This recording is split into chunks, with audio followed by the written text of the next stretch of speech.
Conference கூட்டத்தினுடைய 2வது நாளில் இரவு வேளையில் என்னுடைய வார்த்தையை இந்த பாத்திரத்தின் வழியாக இந்த ஜனத்தோடு பேசுவதற்கு ஆவியானவருடைய உதவியை நாடி இருக்கிறேன்.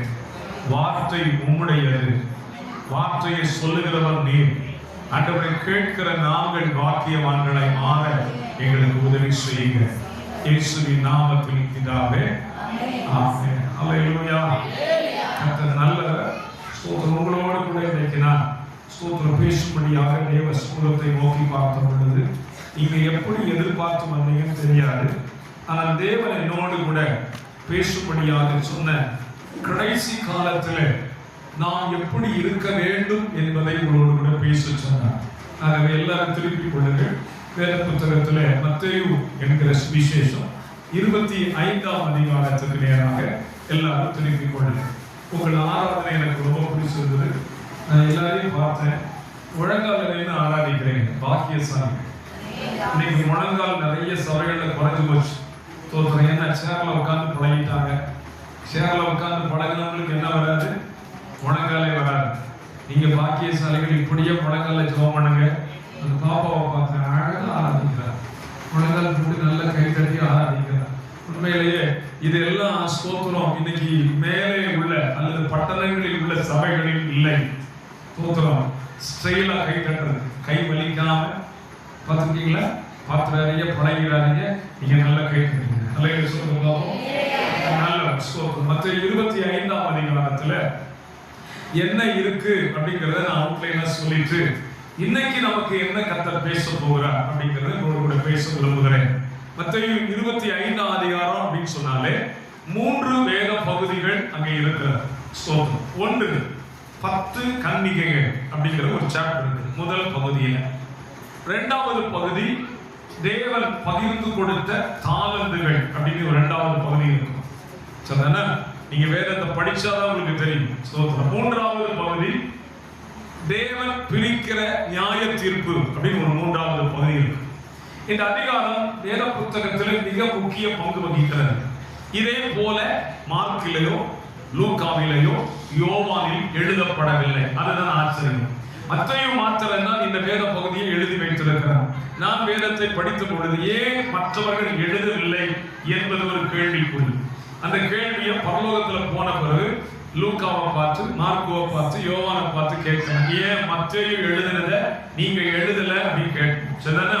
ஸ்தோத்திரம். புரியுது? கேட்பீங்களா? நாங்க போனதான் பாஸ்டர் கேட்போம். போறது தானே உள்ள வந்து வந்துருக்கீங்க. சந்தோஷமா சொல்லுங்க. பரலோகத்துல போய் மார்க்குவை, யோவானை, லூக்காவை பாப்பேன்னு சொல்றவங்க மட்டும் நல்லவே சொல்லுங்க. சொல்லாதவங்க நீ போக மாட்டேங்கன்னு நினைக்கிறேன். கர்த்தர் நல்லவர். சரி. இந்த 3 வேத பகுதியும் ஏராளமான பிரசங்கங்களை நீங்க கேட்டிருப்பீங்க. 10 கன்னிகைகள் அப்படின்னாலே நமக்கு ஓரளவுக்கு தெரியும். நான் சொல்லுவேன், நீங்க வசனத்தை கேட்டவர்களா இருந்தா இல்ல பாஸ்டர் புதுசா தான் கேட்கிறேன்னா நான் சொல்றதை கேட்டுப்போம். 2வது பகுதி சொன்னேன் தாளந்துகளை பற்றியதான ஊமை ஆண்டவர் சொன்னார். 3வது பகுதி நியாய தீர்ப்பு. ஒரு விசுவாசி வாழ்க்கையில நியாய தீர்ப்பை அவன் எதிர்பார்த்து காத்திருக்க வேண்டும். இன்றைக்கு நேற்றைக்கு என்னுடைய மகளிடத்தில் ஒரு கேள்வி கேட்டார். ரட்சிக்கப்பட்ட தேவ பிள்ளைகளுக்கு அல்லது எடுத்துக்கொள்ளப்படுகிற தேவ பிள்ளைகளுக்கு நியாய தீர்ப்பு உண்டா அப்படின்னு ஒரு கேள்வி கேட்டார். நீங்க சொல்லுங்க. நம்ம எல்லாரும் சபையில் எடுத்துக்கொள்ளப்படுவோம். இயேசு வருகையில நம்ம எல்லாரும் எடுத்துக்கொள்ளப்படுவோம். நமக்கு நியாய தீர்ப்பு உண்டா? உண்டுன்னு சொல்றது மட்டும் நிலையில சொல்லுங்க. என்னச்சு எடுத்துக்கொள்ளப்படுறவங்களுக்கு நியாய தீர்ப்பே கிடையாது பாஸ்டர் அப்படின்னு சொல்றவங்க சொல்லுங்க. ரெண்டுமே இல்லையா? இயேசு உங்களுக்கு சந்திப்பாங்க. நமக்கு நியாய தீர்ப்பு முதல்லங்க. நம்ம எடுத்துக்கொள்ளப்பட்டாலும் நம்ம நியாய தீர்ப்புக்கு உட்படுவோம். என் மகன் சொன்னா அப்படியா? அப்ப எடுத்துக்கொள்ளப்படுது அக்கினியில் நின்று தப்புவிக்கப்பட்ட கொள்ளி. அவ்வளவுதான். நரகத்துக்கு போலையே தவிர ஜட்ஜ்மெண்ட்டுக்கு முன்னால நின்றுதான் ஆகணும். சோ அந்த அடிப்படையில இந்த அதிகாரத்தில் தேவன் நியாய தீர்ப்பு உண்டு என்பதை நமக்கு சொல்லிக் கொடுத்திருக்கிறார். தாளந்தை பற்றிய உவமையை எங்க சொன்னார்? பூமியில சொல்லிக் கொடுத்தார். தோத்திரம். முதல்ல சொன்னதான 10 கன்னிகைகளை குறித்ததான காரியம் எடுத்துக்கொள்ளப்படுகிறதில் நிலையை பற்றி சொன்னார். சொல்லுங்க போவோம். இதுதான் வேதத்துல இந்த 25ஆம் அதிகாரத்தில் சொல்லப்பட்டதான வேத பகுதி. நான் முதல் பகுதியை உங்களோடு கூட பேச விரும்பல. இந்த 3 பகுதிகளுக்கும் 3 வார்த்தைகளை உங்களோடு கூட சொல்ல விரும்புகிறேன். முதலாவது, தேவன் அறியாத ஒரு ஜனம். வாசிக்கலாமா? மத்தேயு சுவிசேஷம் அதனுடைய 25ஆம் அதிகாரம் 12வது வசனம். உங்களை அறியேன் என்று மெய்யாகவே உங்களுக்கு சொல்லுகிறேன் என்றார். யாரை பார்த்து சொன்னாரு? என் கூட நீங்க சேர்ந்து பைபிள் படிக்கணும், சரியா? சோத்திரம். யாரை பார்த்து சொன்னாரு? இயேசுவுக்காக வருகைக்காக காத்திருந்த 10 கன்னிகைகள்ல 5 பேரை பார்த்து சொன்னார். என்ன சொன்னாரு? உங்களை அறியேன் அப்படின்னு சொன்னார். பக்கத்துல பார்த்து சொல்லுங்க, இயேசு வரும்போது உன்னை பார்த்து உன்னை தெரியாதுன்னு சொல்லிடக்கூடாது. சந்தனா அல்லையா? சொல்லுங்க பார்ப்போம். முதலாவது சொன்னேன், தேவன் அறியாத ஒரு ஜனம். தோத்தம். இரண்டாவது, தேவனுக்கு பிரயோஜனம் இல்லாத ஒரு ஜனம். யாருக்கு பிரயோஜனம் இல்லாதது? தேவனுக்கு பிரயோஜனம் கிடையாது. அந்த அதிகாரத்தினுடைய ஸ்தோத்திரம். இன்னொரு வசனத்தை உங்களுக்காக வாசிக்க சொல்லுகிறேன். 20ஆம் வசனத்தை வாசிப்போம். அப்பொழுது 5 தாலந்தை வாங்கினவன் வேறு 5 தாலந்தை கொண்டு வந்து, ஆண்டவனே, 5 தாலந்தை என்னிடத்தில் ஒப்புவித்தீரே. 20ஆம் வசனம் தானா? வாசிக்க. அவைகளை கொண்டு இதோ வேறு 5 தாலந்தை சம்பாதித்தேன் என்றான். சரி, அதுக்கு அடுத்த வசனத்தை நான் உங்களுக்கு சொல்ல விரும்புகிறேன். 30ஆம் வசனத்தை வாசிக்க. பிரயோஜனமற்ற ஊழியக்காரர், தேவனுக்கு பயன்படாத ஒரு ஜனம். இரண்டாவது. மூன்றாவது, தேவனால் சபிக்கப்பட்ட ஒரு ஜனம். வாசிக்கலாமா? அதை 25ஆம் அதிகாரம் 41ஆம் வசனம். அப்பொழுது இடது பக்கத்தில் நிற்பவர்களை பார்த்து அவர் சபிக்கப்பட்டவர்களே, என்னை விட்டு தூதர்களுக்காகவும் ஆயத்தம் பண்ணப்பட்டிருக்கிற நித்திய அக்கினிக்கு போங்கள் என்றார். சொல்லுங்க பார்ப்போம். 25 மத்தேயு சுவிசேஷம் 25ஆம் அதிகாரம்னா இப்ப ஓரளவுக்கு உங்களுக்கு புரிஞ்சுக்கணும்னு நினைக்கிறேன். ராத்திரி தூக்கத்துல எழுப்பி கேட்டாலும் மத்தேயு 25னா என்னன்னு சொல்ல தெரியும். சொல்லுங்க பார்ப்போம். மத்தேயு 25ல என்ன இருக்குது? தேவன் அறியாத ஒரு ஜனம். தேவன் இந்த ஜனத்தை பார்த்து அறியேன்னு சொன்னார். இரண்டாவது என்ன சொன்னேன்? பிரயோஜனம் இல்லாத ஜனம். மூன்றாவது, தேவனால் சபிக்கப்பட்ட ஜனம். சரிங்களா? இப்ப முதல் பகுதியை விட்டுருவோம், கடைசி பகுதியை விட்டுருவோம். நான் சென்ட்ரலா அவங்களோட கூட பேச போறேன். இடையில உள்ளது தேவனுக்கு பயன்படாத ஒரு ஜனம். நான் இந்த கன்வென்ஷனுடைய 2வது நாளிலே உங்களை பார்த்து சொல்லுவேன், இந்த பூமியில் எத்தனை காலங்கள் தேவன் நம்மை வாழ அனுமதி கொடுத்திருக்கிறாரோ அத்தனை காலங்களும் பிரயோஜனம் உள்ள ஒரு ஜனமாக வாழ வேண்டும். ஆமெனா? ஆண்டவராகிய இயேசு கிறிஸ்து ஒரு தோட்டத்தில் அத்தி மரத்தை பார்த்தார். அந்த அத்தி மரத்தை 3 ஆண்டுகளாய் பார்த்து கொண்டு வந்தார். அந்த 3 ஆண்டுகளிலேயும் அந்த அத்தி மரத்தினிடத்தில் அவர் எதை காணவில்லை? கனியை காணவில்லை. 3வது வருஷம் முடிஞ்சது. இப்ப ஆண்டவர் தோட்டக்காரனை பார்த்து சொன்னாரு, நான் இந்த அத்தி மரத்தை 3 வருடங்களாக பார்த்து வருகிறேன், ஒரு கனியும் இல்லை. ஆகவே இதை என்ன செஞ்சது? வெட்டி போட்டுரு அப்படின்னாரு. ஸ்தோத்திரம். அப்படின்னா நான் நினைக்கிறேன், பிரயோஜனம் இல்லாதவர்களை வைத்து தேவனாலுக்கு எந்த புண்ணியமும் இல்ல. பக்கத்துல பார்த்து சொல்லுங்க, பிரயோஜனம் இல்லாதவர்களாய் இருக்கிற நம்மை தேவனுக்கு எந்த உபயோகமும் இல்ல. அப்படிதானே? நம்ம வீட்டிலேயே ஒரு மரத்தை நட்டு வச்சுக்கோமே, அந்த மரத்துல ஒரு கனியும் காய்க்கவில்லை என்று சொன்ன என்ன செய்வோம்? வேலை பேசிடும். அப்படிதானே? மரத்தை வெட்டுறவனை கூப்பிட்டு வேலை பேசி, ஐயா இந்த மரம் எத்தனை, அவன் சொல்லுவான், சார் இந்த மரம் விலையே போகாது, இந்த மரம் அவனுக்கு கூட அந்த மரம் உபயோகம் இல்லை. இப்படி நம்ம வாழ்க்கையில இருக்கக்கூடாதுன்னு தான் இன்னைக்கு நான் உங்களோட கூட பேச போகிறேன். சோத்திரம். கர்த்தர் நல்லவர். அப்ப அந்த அத்தி மரத்தை அப்படி பேசின உடனே தோட்டக்காரனுக்கு ரொம்பவும் பாரம் வந்துச்சு. அவன் சொல்றான், 1 வருஷம் டைம் கொடுங்க, அதுக்கு நான் என்ன செய்யறேன், கொத்தி எரு போடுகிறேன். எதற்காக கவனிங்க, கொத்தி எரு போடுறது எதுக்கு? கன்வென்ஷன் கூட்டம் எதுக்கு? நீங்க வரணும், யாரோ ஒருத்தர் பாட்டு பாடுவாரு, யாரோ ஒருத்தர் பிரசங்கம் பண்ணுவாரு, கூட்டம் முடிவிலே சாம்பார் சோறு கிடைக்கும், சாப்பிட்டுட்டு போதுங்க. இந்த வருஷம் ஏன் கொத்துறாருங்கள? கொத்தி எரு போடுவதற்கான காரணம் என்ன? அடுத்த வருஷம் நீங்க கனி கொடுத்திருக்கணும். பக்கத்துல பார்த்து சொல்லுங்க, அடுத்த வருஷம் நீங்க கனி கொடுத்திருக்கணும். அல்லேலூயா. கனி கொடுக்கணும்னா என்ன செய்யணும் பாஸ்டர்? நாங்க கொத்த தயார்.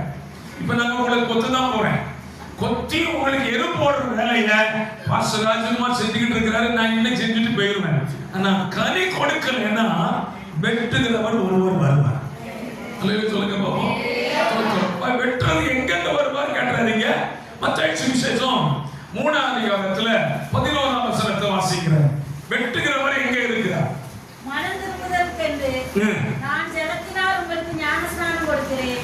இப்பொழுதே, அதுக்கு முன்னாடி 10ஆம் வசனம் வைங்க. இப்பொழுது கோடாரியானது எங்க இருக்கு? மரத்தின் வேர் அருகே வைக்கப்பட்டிருக்கிறது. கோடாரி எங்க இருக்கு? பக்கத்துல பார்த்து சொல்லுங்களேன். செஞ்சுக்கிட்டே நம்ம புத்தகத்தை ஏசப்பா இன்னைக்கு நம்ம மாற்றிருப்பார். கோடாரி எங்க இருக்கியா? மரணம் யாரு? நம்ம தான். நம்ம வேர் அருகே என்ன வச்சிருக்கிறா? கோடாரி எதுக்கு? நல்ல கனி கொடுக்கலைன்னா வெட்டிடுவேன். சொல்லுங்க பாப்போம். பாஸ்டர் நல்ல ஆசீர்வாதமா பிரசங்கம் பண்ணுவீங்க, கூப்பிடுறவங்கள நீங்க இப்ப வெட்டு குத்துவீங்களே, தோத்துறோம். நான் சொல்றேன், பயம் காட்டல, நீ கனி கொடுக்கணும். நீ அவருக்கு பிரயோஜனமா இந்த பூமியில வாழணும். அல்லேலூயா சொல்லுங்க பாப்போம். நல்லவன். அவர் பிரயோஜனமா வாழ்றதுக்கு நமக்கு என்ன கொடுத்திருக்கிறாரு, அதை நம்ம என்ன செய்யணும் அப்படின்னு தான் தியானிக்க போறோம். அந்த அதிகாரத்துக்கு வந்துருங்கள். மத்தேயு 25ஆம் அதிகாரம், 5ஆம் அதிகாரம், அதனுடைய 15ஆம் வசனம்.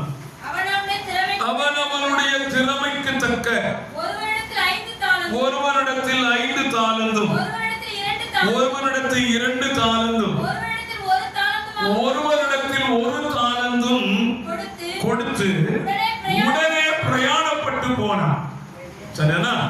சோத்திரம். பிரயாணப்பட்டு போன எஜமானன் கொஞ்ச காலம் கழிச்சு ஒரு திரும்பி வந்தான். சோத்திரம். நம்ம ஆண்டவர் போனவர் வருவாரா? வருவார். எங்க எப்ப போனாரு? அப்போஸ்தலர் 1ஆம் அதிகாரத்துல சோத்திரம் 9, 10, 11 வசனங்களை வாசிச்சீங்கன்னா, அவர்கள் பார்த்து கொண்டிருக்கையில் தேவன் மேகங்களே எடுத்துக் கொள்ளப்பட்டார். சொல்லுங்க பார்ப்போம். போனவரு வருவாரா? அது கீழே வசனம் இருக்குது. கலிலேயராகிய மனுஷரே, நீங்கள் ஏன் வானத்தை அண்ணாந்து பார்த்து கொண்டிருக்கிறீர்கள்? உங்களிடத்திலிருந்து ஏறி போன இயேசுவானவர் எப்படி உங்கள் கண்களுக்கு முன்பாக ஏறி போனாரோ அப்படியே, சொல்லுங்க பார்ப்போம், எப்படி போனாரோ அப்படியே வருவார். வரும்போது என்ன கேட்பாரு? நான் கொடுத்ததை என்ன பண்ணுனேன்னு கேட்பார். சரிதானா? வருவார் என்பது சந்தோஷமான விஷயம். இயேசு எதுக்கு வர்றேன்னு சொன்னா தெரியுமா? யோவான் சுவிசேஷம் 14ஆம் அதிகாரம் 1, 2, 3 வசனங்களை நீங்க வாசிச்சீங்கன்னா, உங்கள் இருதயம் கலங்காதிருப்பதாக தேவனிடத்தில் விசுவாசமாயிருங்கள், என்னிடத்தில் விசுவாசமாயிருங்கள். என் பிதாவின் வீட்டில் அநேக வாசஸ்தலங்கள் உண்டு. அப்படி இல்லாதிருந்தால் சொல்லியிருப்பேன். ஒரு ஸ்தலத்தை உங்களுக்காக ஆயத்தம் பண்ணின பின்பு நான் வந்து உங்களை என்னிடத்தில் சேர்த்துக் கொள்ளுவேன். அல்லேலூயா சொல்லுங்க பாப்போம். போனவர் எதுக்கு போயிருக்காரு? எனக்கு ஒரு வீட்டை கட்ட. நம்ம எல்லாரும் பொதுவா பேசுவோம், எனக்கு வீடு கட்ட தான் போயிருக்காரு. வீடு கட்டி முடிச்ச பிறகு என்ன செய்வாரு? வந்து என்ன வீட்டுக்கு கூட்டிட்டு போவார். அல்லேலூயா சொல்லுங்க பாப்போம். இந்த பூமியில சொந்த வீடு இல்லாதவங்க கை தூக்குங்க. சொந்த வீடுல தைரியம் தூக்குங்க. எல்லாம் சொந்த வீட்டுல இருக்கீங்களா? அம்மா மட்டும் தான் தூக்கலாக்கீங்க. 1 2 3 4 பேருக்கு புறாங்க தோத்துரும். உங்களுக்கு வருத்தப்படாதீங்க. இந்த பூமியில எல்லாம் நான் பரலோகத்துக்கு சொந்த வீடு கட்டிட்டு இருக்கேன். அல்லேலூயா சொல்லுங்க பாப்போம். ஆனா இயேசு வருக தாமதிச்சா பூமியில சொந்த வீட்டை தருவார். தோத்துரும். அல்லேலூயா சொல்லுங்க பாப்போம். இம்மையிலே துன்பங்களோடு கூடிய நூறத்தனையான ஆசீர்வாதம், மறுமையிலே நிச்சய ஜீவன். அப்ப பூமியில என்ன உண்டு? ஆசீர்வாதம் உண்டு. ஏசப்பட்ட கேளுங்க, ஆண்டவரே உங்க வருகை தாமதிக்குமானா நான் சொந்த வீடு கட்டி பாதுகாச்சு அதை போய் என்ன செய்யணும்? குடியிருக்கணும். கேளுங்க, தருவேன். சொல்லுங்க பாப்போம். பழைய கோட்டை இந்திய தேவ சபைக்கு வந்து 7வது ஆண்டு ஓடிக்கொண்டிருக்கிறது. இதுவரைக்கும் 9 வீடை டெடிகேட் பண்ணியிருக்கேன். புதிய வீட்டை 9 வீடை பாதுகாச்சுட்டேன். சொல்லுங்க பாப்போம். இயேசு வருகை தாமதிச்சு அத்தனை பேருக்கு சொந்த வீடு வந்துடும் நம்புகிறேன். ஆமெனா? ஆகிலும் சொல்லுவேன், எனக்காக ஒரு வீடு அவர் கட்ட போயிருக்கார். அதனால அந்த வீட்டை எதிர்பார்த்து காத்திருக்கு. சரி, போனவர் வருவார். சரிதானே? இப்ப வரும்போது என்ன பிரச்சனை? போகும்போது என்கிட்ட சிலதை கொடுத்துட்டு போயிருக்கார். அதை வாசிக்கலாமா? அது என்ன சொல்லப்பட்டிருக்கிறது?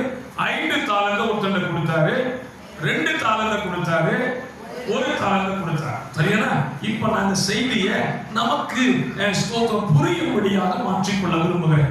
நான் கேட்கும் போது நீங்க பதில் சொல்லித்தான். சரியா? ஸ்தோத்திரம். குடும்பமா சர்ச்சுக்கு வர்றேன் அப்படின்னு சொல்றவங்க, கணவன் மனைவி பிள்ளைகள் சர்ச்சுக்கு வர்றேன்னு சொல்றவங்க மட்டும் கை தூக்குங்க. இயேசு ரத்தம் ஜெயம். Very good. 3 சரி, இங்க கை தூக்குங்க. இங்க ஃபில் ஆகலையே. சரி, கத்தனால கணவன் மனைவி, இன்னைக்கு இருக்கிற கணக்கின்படி 2 பிள்ளைகள். 3 இருந்தாலும் தோத்துறணும். சரிதானே? நம்ம கணக்குக்கு 3 வச்சுக்கோமே. அப்ப 3 2 5. உங்களுக்கு 5. சரி, அப்ப 5 தாலந்தை கையில கொடுத்துட்டாரு. சரிதானே?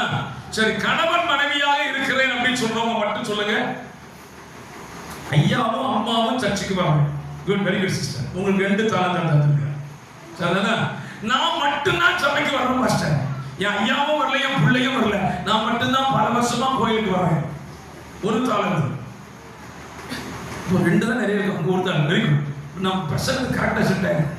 1 தாலந்து, 2 தாலந்து, 5 தாலந்து, 3 கிடையாது. சரிதானே? தோத்தம். இப்போ ஆண்டவர் இந்த பூமியில 5 தாலந்து கொடுத்தேன்னு சொன்னார்ல. நான் இப்படி தியானித்தேன். ஆண்டவர் என்ன சொன்னாரு? 5 தாலந்து என்பது 5 ஆத்துமாக்கள். ஒரு குடும்பத்துக்குள்ள கணவன் மனைவி 3 பிள்ளைகள் கொண்டதான 5 ஆத்துமாக்களை ஒரு திருச்சபைக்கு கொடுத்திருப்பாரானால் அந்த குடும்பமானது இயேசுவின் வருகைக்கு முன்னதாக இன்னொரு 5 ஆத்துமாவை சம்பாதிச்சு வச்சிருக்கணும். அப்படி சம்பாதிச்சிருந்தா இந்த சபை டெடிகேட் ஆகி 1 வருஷம் ஆயிட்டா. இல்லையா? 2வது வருஷம். 2வது வருஷத்துக்குள்ள இந்த சர்ச்சை என்ன செஞ்சிருக்கணும்? இடிச்சு கட்டியிருக்கணும். இல்லையோ? ஏன் பாச கட்டுறதுக்கே படாத மட்டும் இடிச்சு கட்டணும். ஏன் சொல்றீங்க? ஒருத்த குடும்பத்துல 5 ஆத்மா ரட்சிக்கப்பட்டிருந்தா அடுத்த ஆண்டுக்குள்ள 5 எக்ஸ்ட்ரா ஆத்மாக்களை செஞ்சிருக்கணும், சம்பாதிச்சிருக்கணும். அப்படி சம்பாதிக்கலைன்னா நான் யார் ஆண்டவருக்கு சொல்ல முடியல, பிரயோஜனமற்றவன். ஆமென். சரி, 2 பேரா சர்ச்சுக்கு வர மாஸ்டர். எத்தனை வருஷம் வர்றீங்க? நான் 2 வருஷமா சர்ச்சுக்கு வந்து 2 பேரா வந்துகிட்டு இருக்கேன். 2 என்ன செய்யணும் சொல்ல மாட்டேங்க உங்களுக்கு. நான் ஆகல. தோத்தம். சரி, ஒருத்தரா வந்துகிட்டு இருக்கேன் பாஸ்டர். இந்த ஒருத்தரா இயேசு வருகிற வரைக்கும் வந்துடக்கூடாது. நான் ஒருத்தர் தான் சர்ச்சுக்கு வரேன்னா நீங்க ஆண்டவர்ட்ட என்ன கேட்கணும்? இசப்பா 1 + 1 ஆக்கிரணும். உங்க வருகைக்கு முன்னால நான் மனைவியாய் சபைக்கு வந்திருப்பேன், ஆனால் என் கணவனையும் ஆதாயப்படுத்தி விடுவேன். நான் கணவனாய் சபைக்கு வருவேன், ஆனால் என் மனைவியை நான் ஆதாயப்படுத்தாமல் உங்க வருகையை நான் சந்திக்க கூடாது. அல்லேலூயா சொல்லுங்க பாப்போம். புரிஞ்சவங்க மட்டும் அல்லேலூயா சொல்லுங்க. அப்ப ஆண்டவர் நம்மகிட்ட என்ன எதிர்பார்க்கிறார்னா, நம்ம தாளந்திலே படிச்சிட்டோம். ஆண்டவர் கடந்த நாட்கள் எனக்கு கற்றுக் கொடுத்தார். தாளந்துன்னு சொல்லாத, அதை எது எடுத்துக்கோ, ஆத்மா எப்படி எடுத்துக்கோன்னு சொன்னார். சரி, இப்போ ஆண்டவர் திரும்பி வந்து கேட்கிறாரு, 5 தாளந்து கொடுத்தேன்ல தொடர்ந்து சொல்லுங்க, வாசிக்கலாமா? அப்பொழுது வேறு 5 தாளந்தை கொண்டு வந்து ஆண்டவனே 5 தாளந்தை என்னிடத்தில் ஒப்புவித்தீரே, அவைகளை கொண்டு இந்த 5 தாளந்தை சம்பாதித்தேன். சொல்லுங்க பாப்போம். அதுக்கு எப்படி எடுத்துக்கலாம்? என் கையில 5 தாளந்தை கொடுத்தவர், நான் அந்த 5 தாளந்தை வைத்து வியாபாரம் பண்ணி அதை முதலீடு செய்து நான் என்ன செஞ்சேன்? எக்ஸ்ட்ரா 5 சம்பாதிச்சேன். ஆமெனா? இப்ப நம்மள ஆண்டவர் ரட்சித்தார். நம்மளை ரட்சிக்கிறதுக்கு ஆண்டவர் பலரை உபயோகப்படுத்தி இருப்பார். ரட்சித்த பிறகு இந்த ஆத்துமாவை வச்சு வியாபாரம் பண்ணணும். நீங்க எப்படி வியாபாரம் பண்ணணும்னு சொல்லுங்க. என்னுடைய ஆத்துமாவை இயேசு ரட்சித்து விட்டார். ரட்சிக்கப்பட்ட நான் இந்த ஆத்துமாவை கடைசி வரைக்கும் பத்திரமா காத்து, ஏசப்பா நீ தந்த ஆத்துமா உமக்கே வச்சு திருப்பி கொடுக்கிறதுக்கு இல்லை.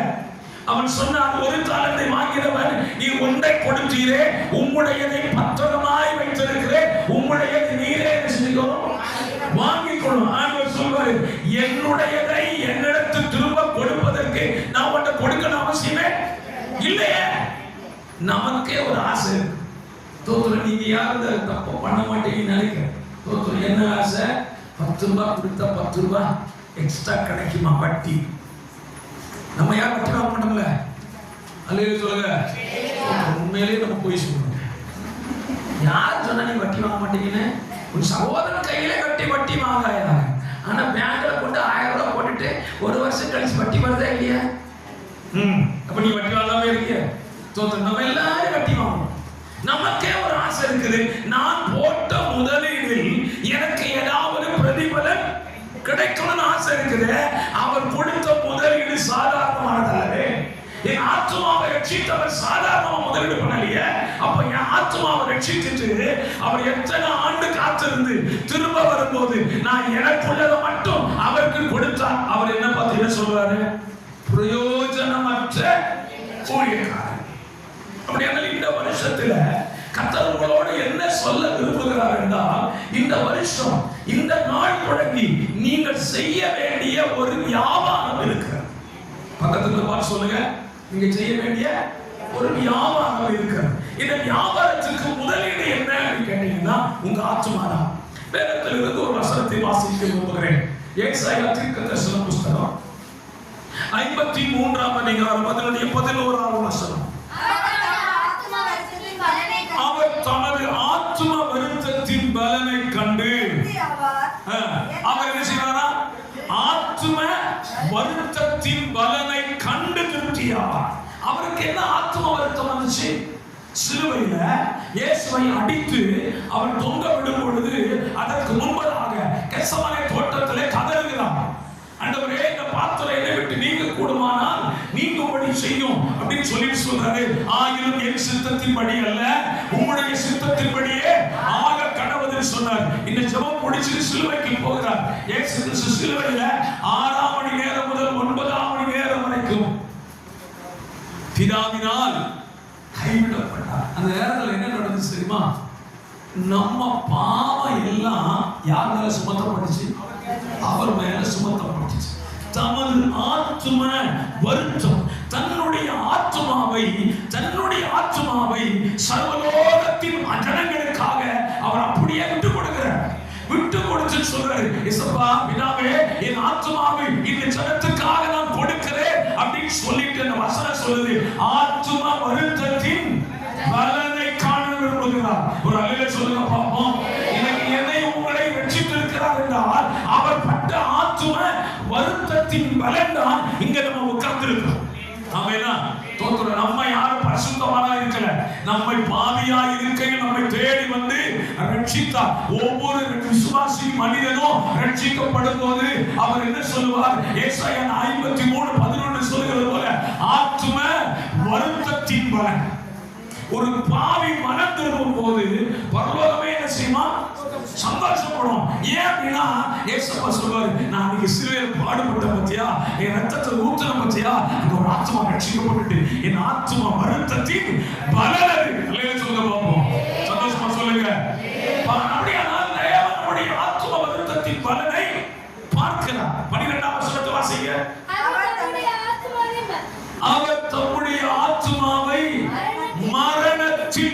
ஆக்கினார். இப்ப கவனிங்க, இப்ப நம்ம கையில ஒரு ஆத்மா கொடுத்துட்டார்ல, ரட்சிக்கப்பட்ட ஆத்மா தான் நம்ம எல்லாருமே.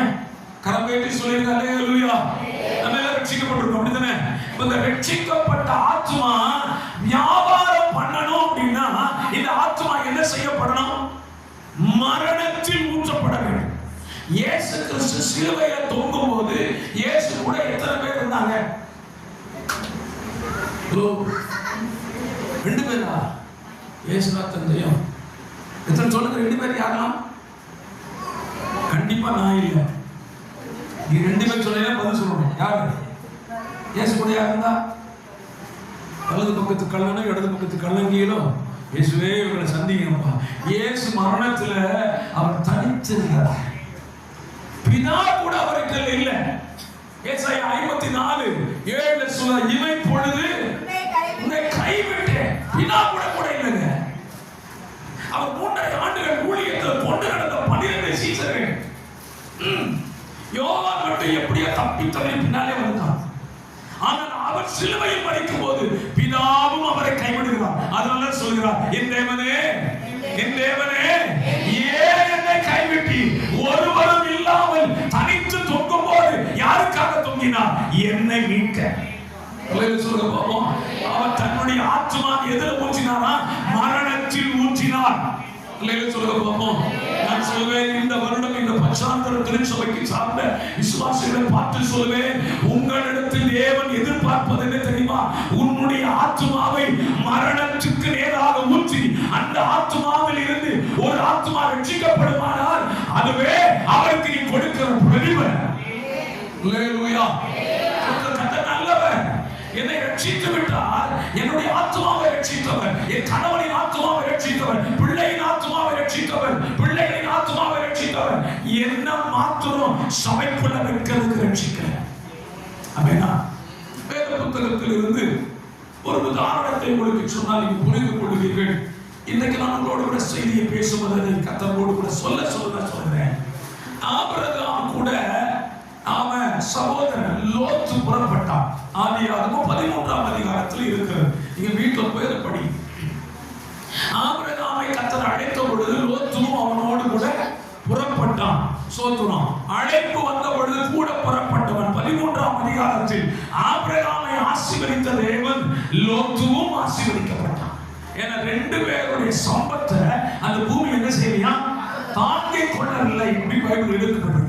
அப்போ ஆபிரகாம் பார்த்தா சண்டை வருது. சொத்து பெருகினாலே என்ன வந்துடும்? சண்டை வந்துடும். சொல்லுங்க பார்ப்போம். தோற்றம். கர்த்தர் நல்லவர். அடுத்த வேலைக்கு கஞ்சி எதிர்பார்த்து உட்கார்ந்த சண்டையே வர சோத்திரம். அடுத்த நாளைக்கு பிரியாணி வீட்டுல இருக்குன்னா என்ன செய்யும்? சண்டை வரும். ஆமென். நாளைக்கு பிரியாணி சாப்பிடும் போது நானா நீயா சண்டை வந்துடும். தோற்றம். அதனாலதான் சொத்து பெருகிச்சு சண்டை வந்துச்சு. இப்ப ஆபிரகாம் பார்த்தா, தம்பி நம்ம 2 பேரும் சகோதரர், நமக்குள்ள எதுக்கு வாக்குவாதம்? பக்கத்துல பார்த்து சொல்லுங்க, நம்ம எல்லாரும் சகோதரர்கள். ஆமெனா? நமக்குள்ள ஏன் சண்டை? நமக்குள்ள ஏன் வாக்குவாதம்? நமக்குள்ள ஏன் மூஞ்சி திருப்பிட்டு போற வேலை? தோத்திரம். அந்த விசுவாசி ஓட்ட அங்கிருந்து வரும். அந்த வாராப்பார் இவனை பார்த்தா தோத்திரம் பண்ணணும்னு அப்படியே பக்கத்துல புதிய வழியை உருவாக்கி போகிற நல்ல விசுவாசி. உங்களை சொல்றேன், நீங்க நல்ல விசுவாசி. ஒருத்தர் ஒருத்தர் பார்த்து தோத்திரம் சொல்றீங்களா? ஐயோ எப்பா அவன் மூஞ்சியப்பா சோத்திரம். நீ கண்டிப்பா பரவாயில்ல போயிருக்கு. பூமியிலேயே ஒருத்தர் பார்த்து ஒருத்தர் என்ன செய்ய முடியல? தோத்திரம் பண்ண முடியல. தோத்திரம் பாஸ்டர் வராதா? அவர் வராதுப்பா, வெளியே போ. தோத்திரம். இங்க விலகலாம் ஐயா, இங்க விலகலாம். என்ன பார்த்து ஒரு பாஸ்டர் சிஸ்டர் ஒரு குடும்பம் சொல்லுச்சு, பாஸ்டர் நீங்க இருக்கிறன்னா நான் சபைக்கு வர மாட்டேன். Very good. பரலோகத்துக்கு வரீங்களா அப்படின்னு? கண்டிப்பா வருவேன், நான் அங்க இருப்பேன். அப்ப என்ன பண்ணுவ? தோத்திரம். நீ இங்க என்ன பார்க்க முடியலன்னா வெரி குட், நான் பண்ண பார்க்க விளைவிக்கிறேன். ஆனா நான் பரலோகம் வருவேன். அப்ப நீ எங்க போவீங்க கேட்டேன். நரகத்துக்கு போயிருக்கேன். சத்தனே, நான் பரலோகம் வருவதில் எந்த தடையும் இல்லை. எனக்காக ஜீவன் கொடுத்தவர் தான் இன்னைக்கு ஊழியம் செய்கிறேன். என்ன வந்தாலும் சத்தியத்தை விட்டு கொடுக்காம இயேசுவுக்காக வாழ உறுதியா இருக்கிறேன். அப்படின்னா கண்டிப்பா நான் பரலோகம் போயிருவேன். என்ன பூமியில பார்க்க முடியாதுன்னு சொன்னவங்க கண்டிப்பா எங்க வர முடியாது. அப்படியே வந்தாலும் அவங்கள போயிருவாங்க நரகத்துக்கு. அவன் என்ன பூமியில ஒருத்தர் பார்த்தா என்ன செய்ய? ஸ்தோத்திரம் சொல்லுங்க. ஏன்னா அந்த ஆத்மாவும் பரவாயில்ல. அப்படின்னா ஆபிரகாம் சொன்ன நமக்குள்ள சண்டை இருக்கு, வாக்குவாதம் இருக்கு. நீ வலது பக்கம் போனா, இடது பக்கம் போற, கிழக்க போற, நாக்க போற அப்படின்னு சொன்னாங்க. 2 பேரும் பிரிஞ்சுட்டாங்க. சோத்திரம். பிரிஞ்சதெல்லாம் விட்டுருங்க. 19ஆம் அதிகாரத்துக்கு 18ஆம் அதிகாரத்துக்கு நீங்க வந்தீங்கன்னா, ஆண்டவர் சோதோம் குமாரா பட்டணத்தை என்ன செய்ய போறாரு? அழிக்க போற. அந்த அழிக்க போகிற செய்தி யார்கிட்ட சொல்றாரு? ஆபிரகாம்கிட்ட சொல்றாரு. ஏன் சொன்னாரு? சில நேரத்துல சில பகுதிகளில் சிலர் மேல் தேவ கோபாக்கினை, தேவ தண்டனை வருகிறதை நம்மகிட்ட ஆண்டவர் சொல்லுவார். எதுக்கு சொல்றாரு? ஆண்டவரே, நீடித்த நாள் என் ஜெபத்தை கேட்டீர். எனக்கு கொடுத்த உபத்திரவம் கொஞ்ச நஞ்சமா அந்த குடும்பம் கொடுத்துச்சு. என் ஜெபத்தை கேட்டதுக்காக அல்லேலூயா. அந்த நாளை காணாத வார்த்தையாக இருக்கிறேன். அதுக்கு இல்லைங்க, நம்மகிட்ட ஆண்டவர் எதையாவது சொல்றாருன்னா நம்மளை சோதிக்கத்தான் சொல்றாரு. ஆமெனா? சொல்றோம். இப்ப ஆபிரகாம்கிட்ட செய்தியை சொல்லிட்டாரு. ஆண்டவருக்கு நல்லா தெரியும் இந்த ஆபிரகாம் சும்மா இருக்க மாட்டான். என்ன செய்வான்?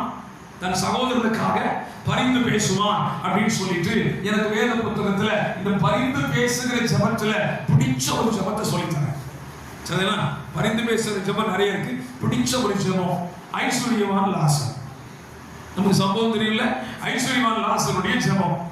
2 பேரும் செத்தாங்க. 2 பேரும் அடக்கம் பண்ணப்பட்டாங்க. 2 பேரும் ஒருத்தர் பார்த்தா எங்க தோத்தணும். நீ ஐஸ்வர்யமான பார்த்த இடத்தை எங்க பார்க்கலாம்? ஐஸ்வர்யவான் பாதாளத்தில் வேதனை படுகிற போது தன் கண்களை ஏறெடுத்து யாரை கண்டான்? ஆபிரகாமையும் லாசருவையும் கண்டான். சரிதானா? யாரை பார்த்தா? ஆபிரகாமையும் பார்த்தா, லாசருவையும் பார்த்துட்டான். சரி, அங்க நடந்த சம்பாஷணம் தெரியும். கடைசியில அந்த ஐஸ்வர்யவான் ஆபிரகாம்கிட்ட ஒரு சின்ன ஜெபம் பண்ணான். என்ன ஜெபம்? படிக்கலையோ? என்ன ஜெபம் நான் சொல்றேன். ஆண்டவரே, எனக்கு பூமியில் எத்தனை பேர் இருக்கிறாங்க? 5 சகோதரர் இருக்கிறாங்க. அவர்களும் இந்த வேதனை உள்ள இடத்திற்கு வராதிருக்கும்படி லாசர் போய் அவனுக்கு என்ன செய்யணும்? சாட்சியாக சொல்லுங்க அப்படின்னு சொன்னான். நல்ல ஜெபம் தானே? கவனிக்கீங்களா? அந்த ஐஸ்வர்யவான் பண்ண ஜெபம் நல்ல ஜெபம் தானே? பார்த்தா நான் தப்பா சொல்லணும். நல்ல ஜெபமா கெட்ட ஜெபமா? அவனுக்கு என்ன பாரம் இருந்துச்சு? என்ன போல எங்க அண்ணன் தம்பி எங்க வந்துடக்கூடாது, வேதனை உள்ள இடத்துக்கு வரக்கூடாது ஜெபம் பண்ணா. நான் சொல்வேன், ஐஸ்வர்யவான் பண்ண ஜெபம் நல்ல ஜெபம். ஆனா டைம் தான் ஆயிடுச்சு. ஜெபிக்க வேண்டிய நேரத்துல ஜெபிக்காம, நம்ம ஊர்ல ஒரு பழமொழி சொல்லுவாங்க. சொல்லுங்க. கண் கெட்ட பின்பு சூரிய நமஸ்காரம் வேஸ்ட். இந்த வாரம் எப்ப வந்திருக்கணும்? அவன் ஐஸ்வர்யமான பூமியில வாழ்ந்தான்ல, அப்ப 5 பேரை நினைச்சு, எப்பா பைபிள்ல இப்படி ஒரு பாதாளம் இடம் இருக்குது, அங்க நம்ம போகாம இருக்கணும்னா ரட்சிக்கப்படணும், ஞானஸ்நானம் அபிஷேகம் பண்ணணும், பரிசுத்தமா வாழணும்னு அந்த பட்சத்துக்கு இந்த லாசரை வச்சு சுவிசேஷம் சொல்ல வச்சிருக்கணும். அன்னைக்கு முடியல. இப்ப பாதாளத்துல கடந்து அடிச்சுக்கிறான். யா லாசர் அனுப்புங்கயா, என் 5 பேரை நான் வந்துட்டேன், 5 பேர் வரக்கூடாது. நான் சொல்லுவேன், அந்த ஜெபத்தை நீங்களும் நானும் இப்ப பண்ணணும். ஆமெனா? தோத்து 5 அந்த ஜெபத்தை இப்ப நம்ம பண்ணல அப்படின்னா ஒரு நாள் இந்த ஜெபத்தை ஒருவேளை நம்ம பரலோகத்துக்கு போனாலும் பண்ண வேண்டியது வரும். பரலோகத்தை ஜெபம் பண்ணணுமா பாஸ்டர்? பரலோகத்துல என்ன கிடையாது? கண்ணீர் இல்லை, துக்கம் இல்லை, அழுகை இல்லை, வேதனை இல்லை. நான் சொல்லுவேன், இதெல்லாம் யாருக்கு தெரியுமா? கீழே இருக்கும்போது ஒரு ஆத்மாவை ரட்சித்த இடத்தில் இன்னொரு ஆத்மாவை ஆதாயம் பண்ணினவனுக்கு தான் கண்ணீர் கிடைக்கும். ஆமெனா? பூமியில் இருக்கும்போது ரட்சிக்கப்பட்ட அந்த வருஷத்திலிருந்து இயேசு கிறிஸ்துவின் ஜீவனை எடுக்கிற வரைக்கும் இவர் மட்டும் வந்து அந்த பாயை தேய்ச்சி, அந்த பாயம் பழசாயி, அந்த பாயம் புது பாய் போடுற அளவுக்கு தேய்ச்சி கடைசியில பாஸ் அடக்கம் பண்ண போகும்போது ஆண்டவரே இந்த ஆத்மாவை எடுத்துக் கொண்டிருக்காரு. அவர் சொல்ற பிரயோஜனம் இல்லாத அனுப்பி வச்சிட்டியா? இத்தனை வருஷம் சபைக்கு வந்துச்சு, ஒரு பிரயோஜனம் இல்ல. பிரயோஜனம் இல்லாத மேல அனுப்பி என்ன செய்ய? நம்மளுடைய எதிர்பார்ப்பு என்ன? என்னை பிரயோஜனம் உள்ளவனாக அவர் எதிர்பார்க்க. ஆமெனா?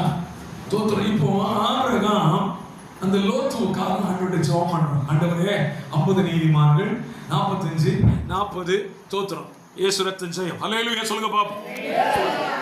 40 30 20 10 இவ்வளவு நேரம் இயேசு கூட தான் நிற்கிறார். தேவன் நின்று கொண்டே இருக்கிறார். இந்த ஆபிரகாமுடைய கோல் என்ன எதிர்பார்த்தார் சொல்லுங்க பாப்போம். ஏன் இவ்வளவு போராடி கேட்கிறான் ஆண்டவர்கிட்ட? லோத்துவை குறித்த ஒரு பாரம் அவனுக்கு இருந்துச்சு. என்ன விட்டு அவன் பிரிஞ்சு போனாலும் என்ன செஞ்சிருப்பான்? ஹலோ, ஆத்தும ஆதாயம் செஞ்சிருப்பான்னு இந்த ஆபிரகாமுக்குள்ள ஒரு ஏக்கம் இருந்துச்சு. என்ன விட்டு அவன் பிரிஞ்சு போகும்போது எப்படித்தான் போயிருந்தான்? தேவனை அறிந்தவனாய்த்தான் போனான்.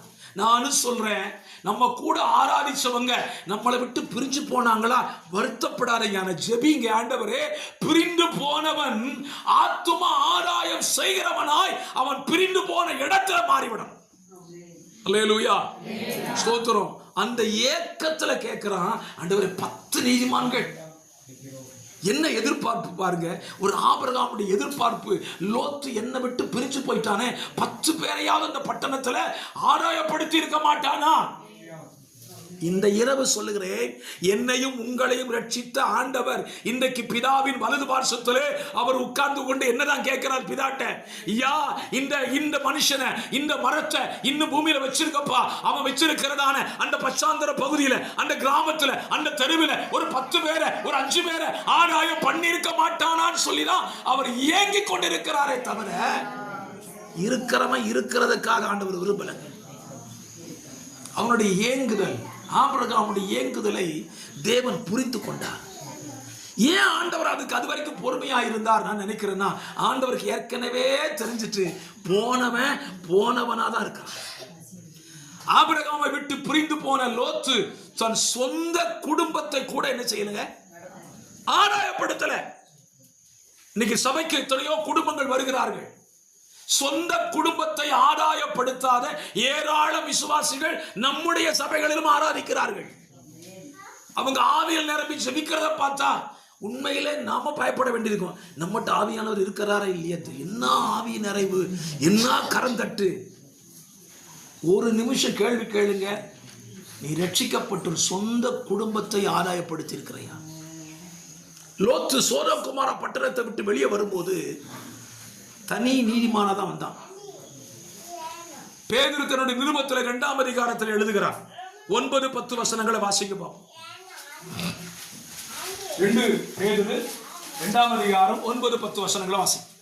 கர்த்தர் தேவ பக்தியுள்ளவர்களை சோதனை நின்று ரட்சிக்கவும், அக்கிரமக்காரரை ஆக்கினைக்குள்ளாவார்கள் நியாய தீர்ப்பு நாளுக்கு வைக்கவும் அறிந்திருக்கிறார். விசேஷமாக அசுத்த இச்சையோடு மாம்சத்திற்கு ஏற்றபடி நடந்து கர்த்தத்தை அசட்டை பண்ணுகிறவர்களை அப்படி செய்வார்.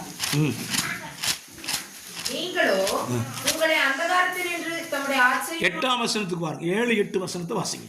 அக்கிரமக்காரரில் வாசமாயிருக்கையில் அவர்களுடைய காம விகார நடவடிக்கைகளை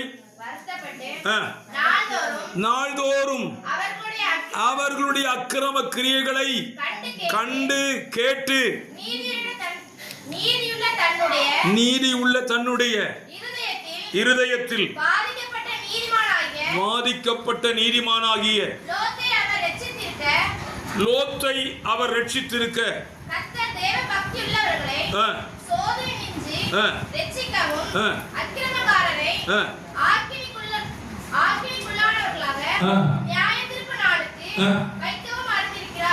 வசனத்துல 9ஆம் வசனத்தில் எழுதுகிறார், லோத்து சோதோம் குமாரா பட்டணத்துக்கு போன பின்பு அவன் பட்டணத்தை விட்டு வெளியே வந்த பொழுதும் யார் மாத்திரம் தான் வந்தான்?